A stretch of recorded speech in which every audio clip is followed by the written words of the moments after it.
This is episode 159 of the Andrew Hines Real Estate Investing Podcast.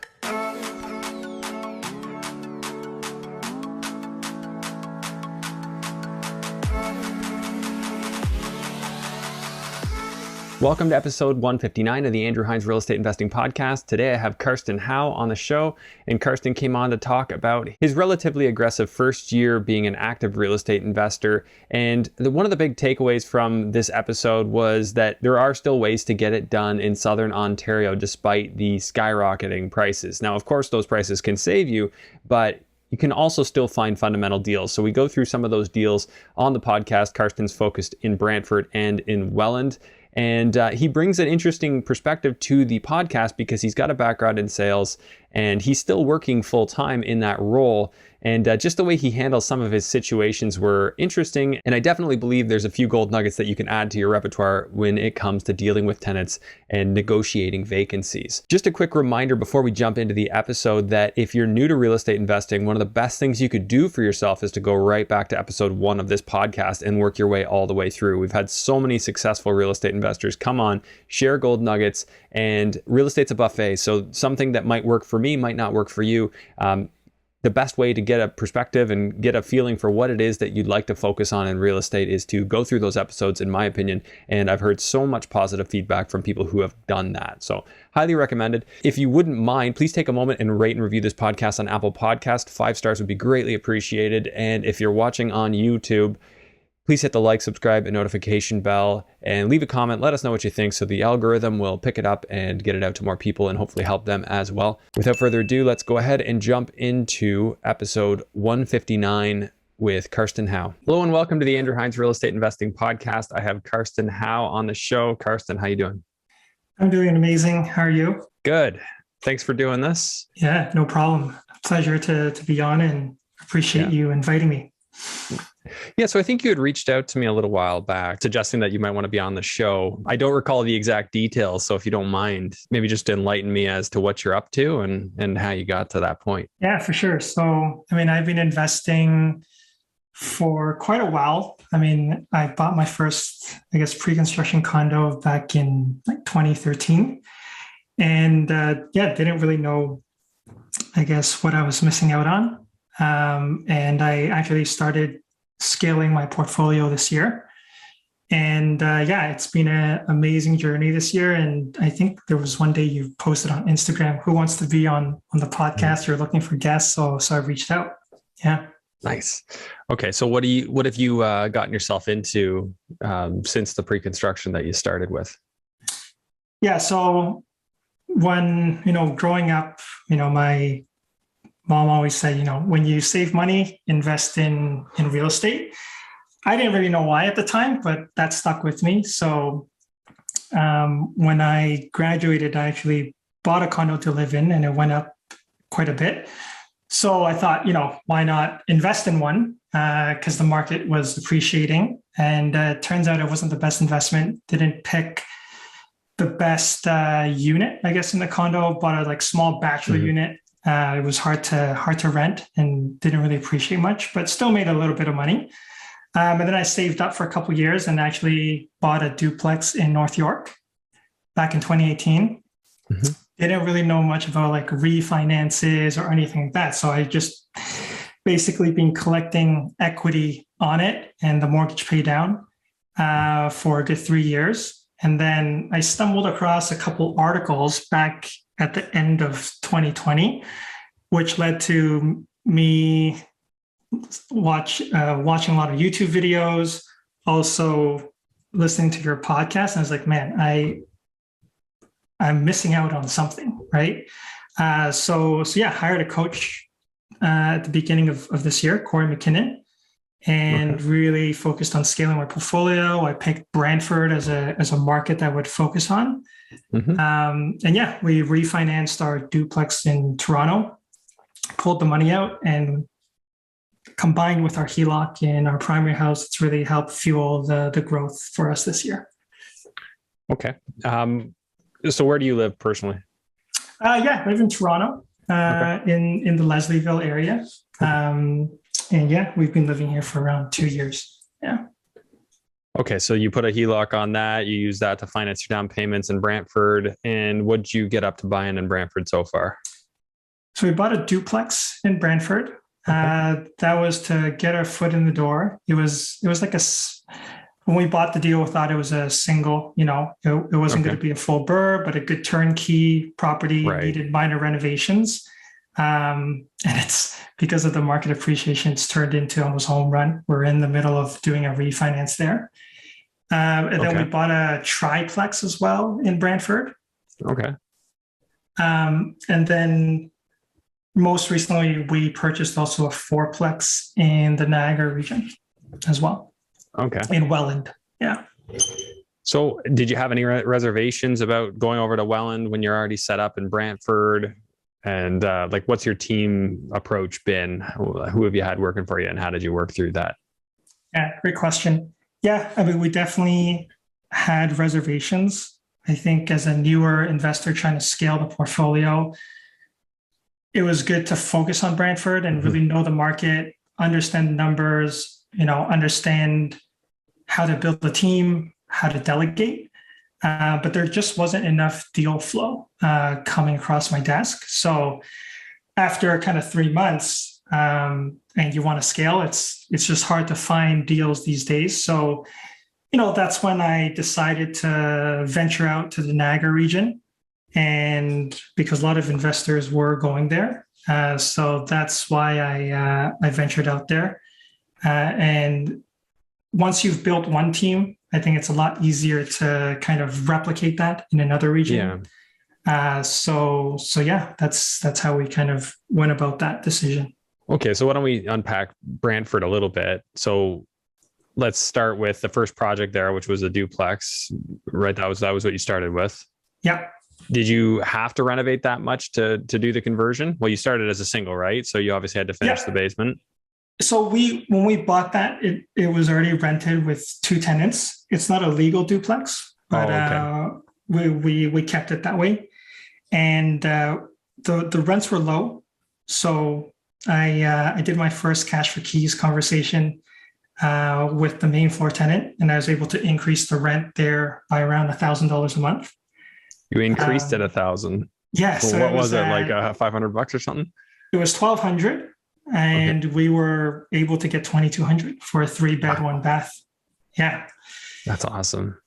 Yeah. So that was, and the great thing about that was also, maybe it's just beginner's luck. I was able to not have to do cash for keys. And then I had a heart-to-heart conversation with the tenant. And like the next day, they emailed me saying, okay, well, we're just going to move back to her parents' house for a bit, and we'll give you 60 days notice. So that was a plus there. What did you say in this heart-to-heart? It was a 2.5 hour conversation. I just got to know them. I mean, just wanted to get to know them. What, they had a kid, wanted to understand, what their plans were. And then once I built rapport at the end, I was just like, hey, to be honest, like, this is kind of an investment property for me. And, I think, you have a great deal from a rent standpoint. And, I was just hoping to see what your plans were and if you were open to moving. And they shared some of their plans. They're like, we've been thinking of buying a house. But we still need a couple months probably to think about it, and we'll get back to you. But then I don't know, maybe they chatted a bit more after I left, and they just decided that they didn't move early. So yeah. Yeah, that's the interesting thing. I had a similar experience because I had tenants in the house that I needed to go because I was going to sell it. And the realtor's just like, yeah, you don't want to sell it with those tenants in there. So I'm like, okay. And they were on a 2-year lease, which the property manager that was helping me out did. But anyways, so I just went and talked to them. And I said something similar. I just said, you know what, look, going to be selling it, going to be using this money for, elsewhere. And, I've already got plans for it. So this is happening. Realtor tells me that it's going to be a homeowner that's going to buy this type of place. Like, it's probably not ideal for an investor, which means they would ask you to leave anyway. Like, so given that that's going to happen and I don't want you to be blindsided by it, would you consider moving? Yeah. And it just planted the seed. And then I just followed up probably consistently for about 2 months.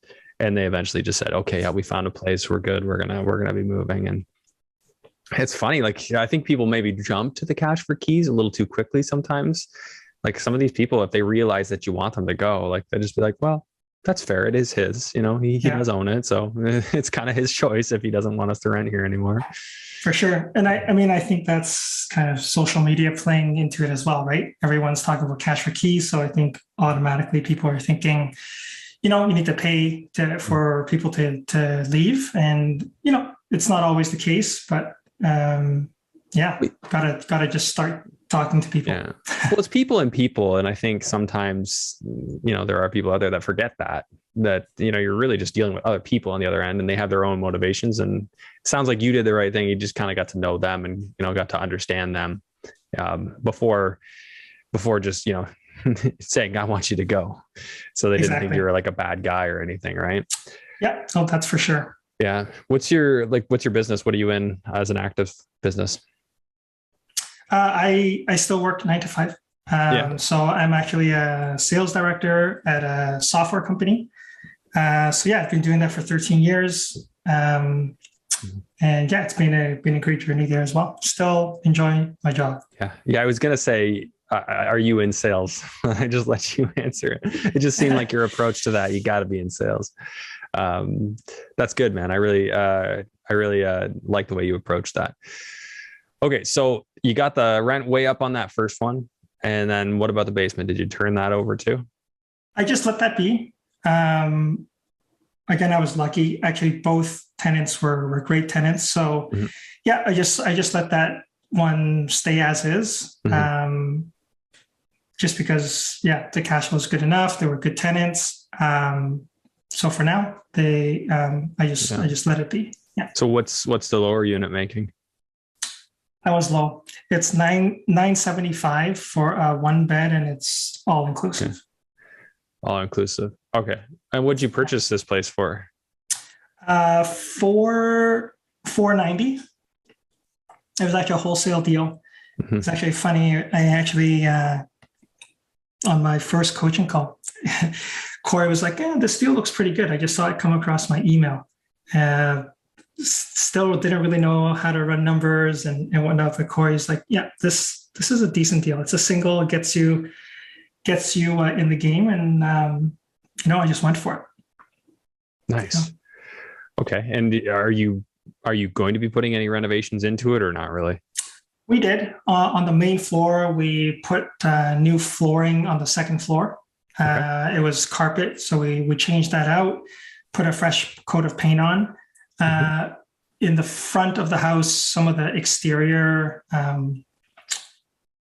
the balcony, I guess, the front porch was rotting a bit, some of the wood. So we capped that. So minor renovations, around $10,000 in renovations. Yeah. Okay. And is there a plan to refinance?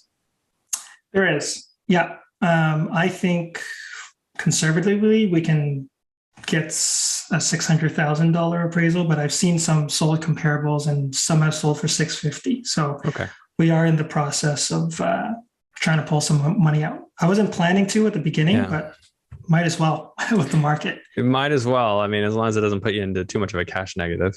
But yeah, exactly. Like, it allows you to keep moving and keep growing. So you'd have like 20 grand in if you got 80% on a $600,000 value, because your purchase plus like a 10 grand reno is only 500. Your new mortgage would be 480. So you'd have 20 grand in. Exactly. So if you had 3175, let's work through what your numbers would look like. What's your taxes there? Taxes on that, I think it's like $1,600 a year. Okay. Well, let me double check. Let me think about it. Property taxes. Yeah, $2,300 a year. 23. Okay. $2,300 a year. And then insurance on a place like that, like $1,500. Yeah. That's what I figured. Okay. So a little bit of an older place. So maybe we'll put like a 7% maintenance allowance. And I pay $150 in property management each month. Flat. Okay. I'll get to that in a second here. Utilities wise, what are you paying for?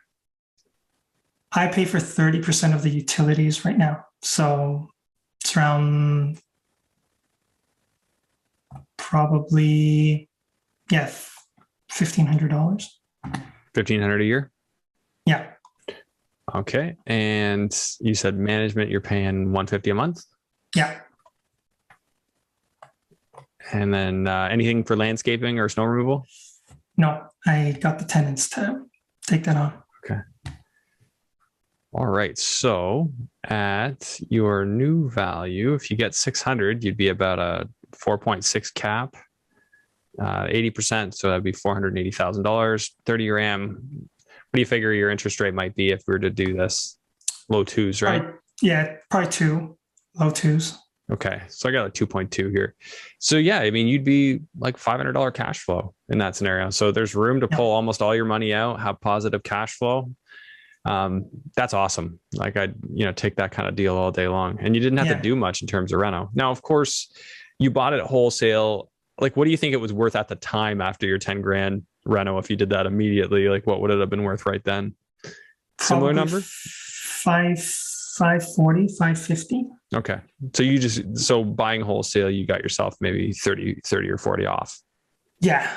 Yeah. I'd say so. And then of course, the last 2 years, what they've been doing, things just keep going up. So It is beneficial in a way. It certainly is. Yeah. Thanks to the money printing. Yeah. The endless money printers. I mean, that's something that, you try to figure out, how do we prepare for that? Like, how do we really hedge against that? That's a great question. I'm not sure there is an answer, but there's certain approaches I guess we can try.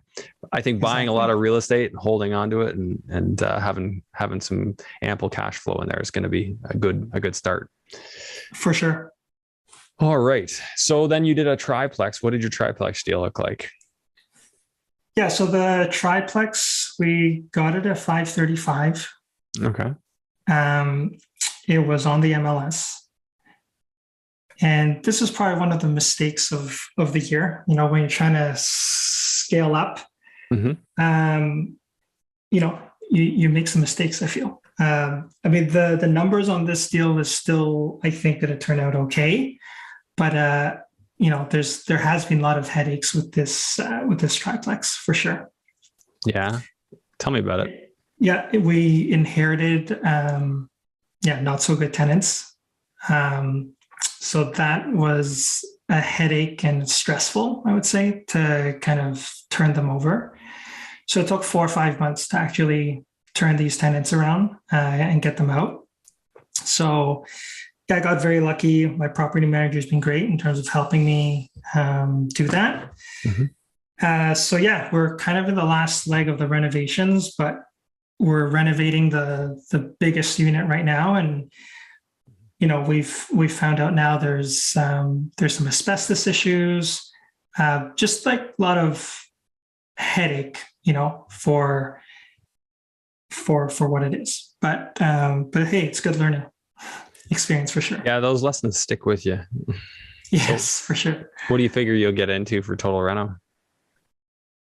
I'll probably run 200,000 when it's all said and done. Okay. And did you have money set aside on your home equity line of credit for that? Or did you have access to other capital for that?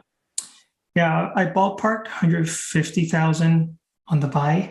And it was a good thing I budgeted that much because my realtor was like, no, don't put more than $70,000 in this house. Right. So I was like, I don't know. This house looks pretty, it's on the older side. And when we did the walkthrough and the inspections, I think back as I don't know why I bought it, but you could tell that this was going to be an issue and the tenants were going to be an issue. Right. But yeah, good thing we set aside 150. So it's not too much over budget.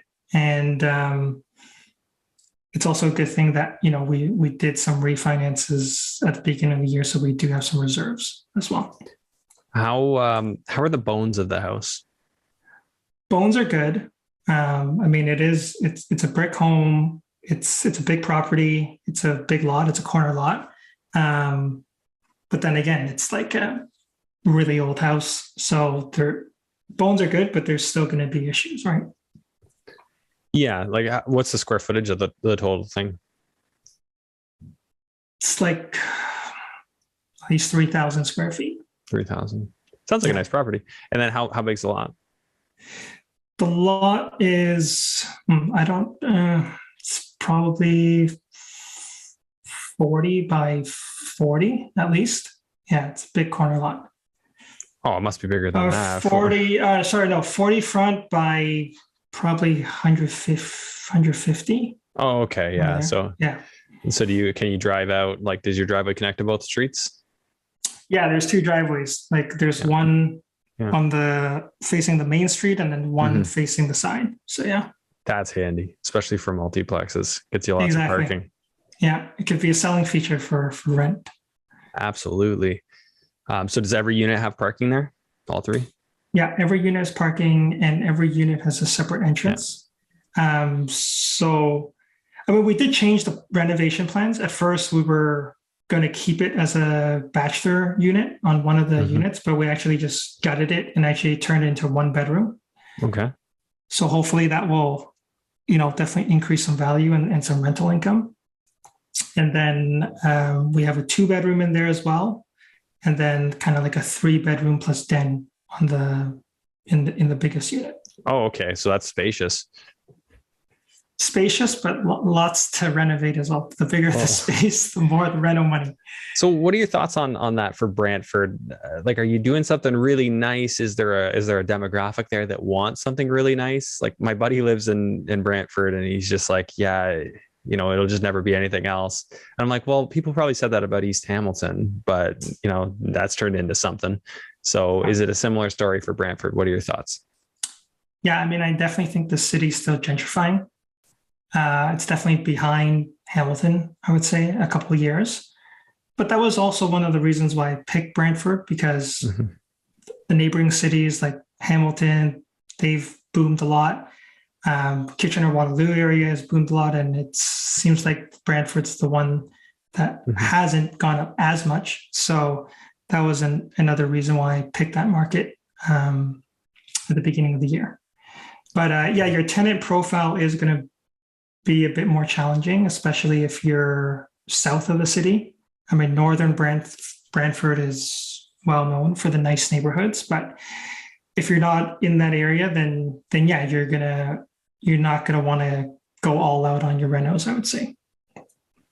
Okay, so where you are right now, or like what level of finish are you planning on doing? I'm still doing quartz countertops for the most part, as an example. Luxury vinyl plank. Like I'm still doing I feel the traditional finishes that investors are going for these days. But just not going like all pot lights, maybe, and just some more simpler finishes, I would say. Okay. Yeah. And so you said you're going to put in 200, so 535 to buy 200. It was a market deal, you said? Yeah, it was on the MLS. Yeah. Okay. And what do you think it's going to be worth when you're done? Again, I'm being saved by the market here a little bit on this one. I think we can get it appraised at 850. Okay, so 850. So then you might be getting a 680 loan on that one, which would leave your investment around 55 grand, which isn't bad. Yeah. And what did you have available on your HELOC to play with for all this stuff? I had 200,000. Okay. Yeah. All right. So rent wise, what do you think you'll get across this building? So I think after we stabilize it, we can get $5,500 a month. Okay. And how does that break down between the different units? So the main 3-bedroom, 1 den, I think we can get 2,200 for it. Okay. The 2-bedroom, we can get 1,700. And then I believe the 1-bedroom, we can get 1,350. Okay.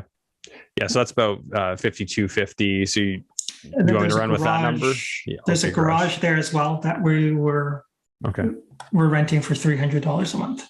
Okay. So 300, that's how you do it. Okay. So that brings you up to 5,550. Yeah. Okay. And what are your taxes on that property? Taxes, 3,700. And are you doing a permitted reno or is this no permit? No, we're just doing all like cosmetic. Okay. Well, we did do permits on the conversion. I guess we went convert the bachelor to the one bedroom because we needed some new electrical. Okay, so you might get a little bump in your taxes. We'll put 4,500 just in case. Actually, maybe we'll go 4,000. I don't know exactly how much Brantford's going to adjust it for you. Okay. Okay, so insurance wise, that's a bigger property. You're probably getting into like the 2,000, 2,300 kind of range. I actually got a pretty good rate. I got $1,200 on the Triplex. Oh, no way. Yeah. Is it replacement value, like full replacement? Yeah. Oh, man. Yeah. Okay. Who's that through? Like, is that through a broker or through like an insurance company direct? Through a broker. Yeah. Okay. Are you going to name drop? Sure. Yeah. It's Brent McLaughlin. Okay. Interesting. Well, I'd love to figure out how that one happened. Yeah. He's been great. Yeah, for sure. I've been using him for all my properties. Okay. So utilities on this place, what do you think you're going to be looking at? Probably $4,000 a year. So, and that's just water and gas? Like, are you going to have separate electric? Yes, there will be separate electric. So yeah. Okay. So 4,000 leaving room for just your boiler, I'm guessing. Does that place have, or is it a forced air furnace? It's forced air furnace. I mean, that's on the high side because we didn't really have efficient systems when we bought it. So we'll see how that goes. Yeah, it all comes down to like, it's very individualized. Like whoever's in there, it's like, how much do they use? Because I've seen some absolutely ridiculous water usage. So, that can really add up quick. So hopefully you don't have any issues with that. All right. So as far as property management goes, are you paying anything here? Yeah. You're going to be paying, I guess. I have 8%. Okay. Kind of estimated. Yeah. For landscaping, are you going to be doing any snow removal landscaping on this place? I actually might get grass cutting done. It's just because there's quite a bit. Okay. So what do you think you're going to get into then for that? Like $600-700 a year?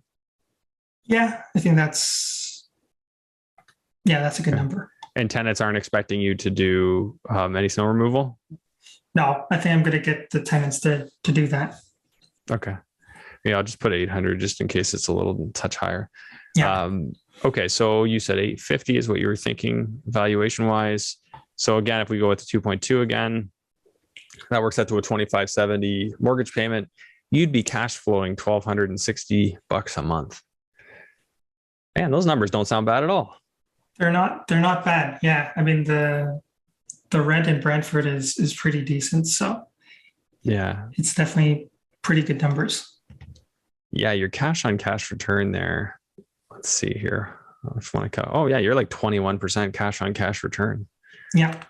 I mean, my spreadsheet says a bit lower. I put in some CapEx and some miscellaneous, but it's good. It's a good return on cash. Yes. Nice. Yeah, of course. Like that's the one thing, like if you were to perform some sensitivity on my assumptions here, the maintenance one, like if it were me, I'd be like, okay, old house. And I only did a cosmetic reno, 10%. And that kind of budgets for capital expenditure and ongoing maintenance. That works out to be $6,600 a year on this house, which still leaves you with $1,000 a month in cash flow. So yeah, that account should build relatively quickly. That'd be a nice one. Yeah. Okay. So still looking in Brantford, or are you sort of moved on and now you're thinking Welland, Niagara area? Yeah. I mean, I'd say I'm always looking at both Brantford and also the Niagara region. Okay. And that's where kind of my strategy also, or I'm rethinking my strategy. When you take a lot of action, you realize, certain things that when I first started my journey this year, I was, just thinking cash flow, because that's what everyone talks about. Mm-hmm. But I feel with the prices going up these days, like it's it's really hard to build enough cash flow if the goal is to, for example, not have to do your 9 to 5 anymore, right? So I think from my standpoint, like, yes, cash flow is definitely important. It's something I want to build, but there's also the other side of it where I'm trying to look for some equity plays as well now, and see if I can get into some bigger stuff. So I think it's just like, yeah, playing a mix of it nowadays, and trying to look for that. So what's the bigger stuff that you see? Like what's on your mind? I'm looking into some apartment buildings as well, like 8 to 12 units. Want to try and get into that space and find a building that I can turn around, force appreciate, right, and get some equity that way. And I'm also actually quite interested in like the Airbnb space, for cash flow. I know you've been talking about your recent acquisition as an example about the trailer parks and what you can do with that and get creative. So I just feel like these days, like with the property prices, like you just have to kind of get creative, whether it be adding units, whether it be short-term rentals, furnished rentals. So not to go like the shiny penny syndrome, but I think these are all things to think about as an investor in terms of how to maximize return and make your money work. I think that you just got to constantly be thinking about like what you said. How can I optimize return? How can I create contingencies if plan A doesn't work? How many different ways can I win here? I think that's a critical thought to be thinking. And I think it goes along with the same wisdom of like multiple streams of income, right? We just want to find many different ways to bring money in the door. I think cash flow is more of an enabler. I think that it's just a necessary part of a deal for the most part, certainly of a portfolio, even if you have like a couple of small losers. In the grand scheme of things, doesn't mean every deal needs to be like a grand slam, but you've got some really good ones here in terms of cash flow. These are good individual performers that are going to add to your portfolio. So that's nice to have for sure. So as far as multis go, what are your criteria? Like, where are you looking? Where are you thinking? Or is it still early? In terms of the 8 to 12 unit kind of apartment buildings, or just in general?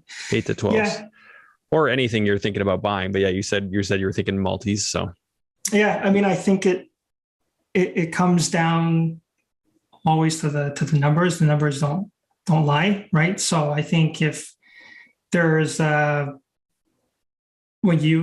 enough rent upside, then it's definitely something worth considering. And again, I still don't want to be leaving too much equity, too much money left in these deals. And also I've changed kind of my perspective on kind of self-owning and partnering with people. So I definitely think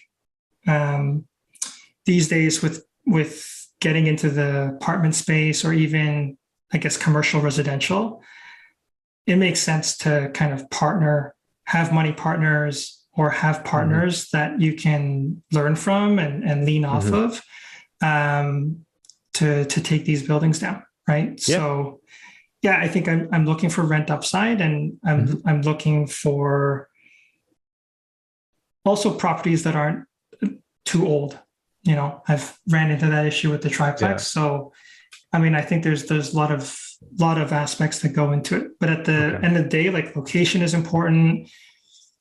How is there a lot of deferred maintenance on the buildings is important, and also like, just do I like the area? Do I like the building? Right. So yeah, I think the bigger challenge is going to be like just finding one at a price that makes actual sense to buy. Like, a lot of these larger buyers go after the 20 units, or the 10 plus even, right? Like, it's the small stuff. The triplexes, like, you're not going to find larger organizations going after those. It'll be like the rest of us. Those are kind of like the crumbs that we all pick up. Not that there's anything wrong with them. Like, they're great. But for these larger institutions, like, they don't really want that kind of thing. So how are you going to find stuff, and at what price per door are you going to find it that's going to make sense? Totally agree. Yeah, and I think that's where your power team comes into play, and your creativity and kind of finding off-market deals comes into play. So So yeah. 250 a door for a 10plex. Are you jumping on that? If the rent upside is there, maybe. Okay. Like I was just looking at one 6-unit building. It was 250 a door, but there was rent upside, and it was close enough to the hospital where maybe we can get creative and do furnished rentals. And then from a financing standpoint, maybe go CMHC. That makes the numbers work. How many units? 6. Oh, sorry, 6. Okay. Yeah. So $1.5 million if you're to do that one. What do you think you could get for rent on something like that? I think we didn't end up going with the deal, but I think we were projecting like 1,600, 1,700 for a furnished rental, 1 bed.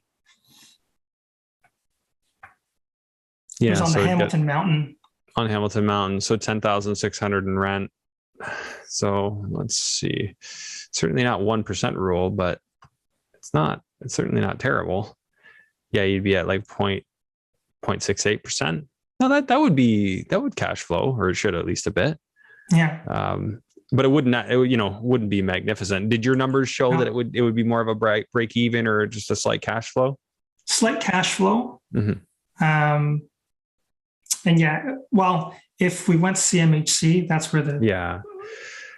So CMHC would allow you to go up to, I think they even do 50 years sometimes, but that would be on brand new buildings. My experience is they won't allow you to go beyond the useful life expectation that the appraiser says on the appraisal report. So if the appraiser says useful life is 25 years, doesn't matter that CMHC will do 40 or 50, they'll only do 25 for that deal. That's been my experience. That, that could have changed. It's been a long time since I encountered that, but I doubt they've changed that. Interesting. Yeah, I think we were looking at 30-year AMP with 2% interest. Yeah. I mean, if you can push it, 35 tends to make a difference. 40s, at the end of the day, like, pay down is important. Don't get me wrong, but it seems to be the biggest gains are through appreciation these days. Of course, that could change. But to me, like, the limiting the amount of obligation allows me more flexibility. So it's a delicate balance situation, right? Like, some people want less mortgages, lower leverage, and I totally get that too. So everybody's got to make their personal decision with that. So exactly. Hamilton's the playground though for this, or you're kind of looking all in this area, like Hamilton all the way over to Welland and then back to Brantford? Yeah, I am. Okay. Yeah. And what's the, like, you're not like limiting, it could be anywhere from 2 units all the way up to 20? I think up to 20. Yeah. I think it's just important to get that funnel and have leads come through and analyze deals, right? Absolutely. The more you analyze, then the more you'll feel good when you come across one that could be a winner. That's very true, right? If you're constantly looking at deals, then you can see one that stands out. That's absolutely true. Yeah.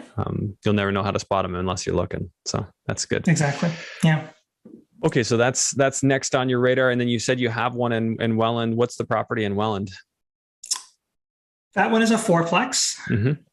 And yeah, that was a great buy. That was one I was like sure about when I got into the deal. And I guess it shows as you buy more properties, you'll get a better feel when you get into them. So yeah, that was a good one. We were able to get 2 units vacant on possession on closing, and we renovated those 2 units.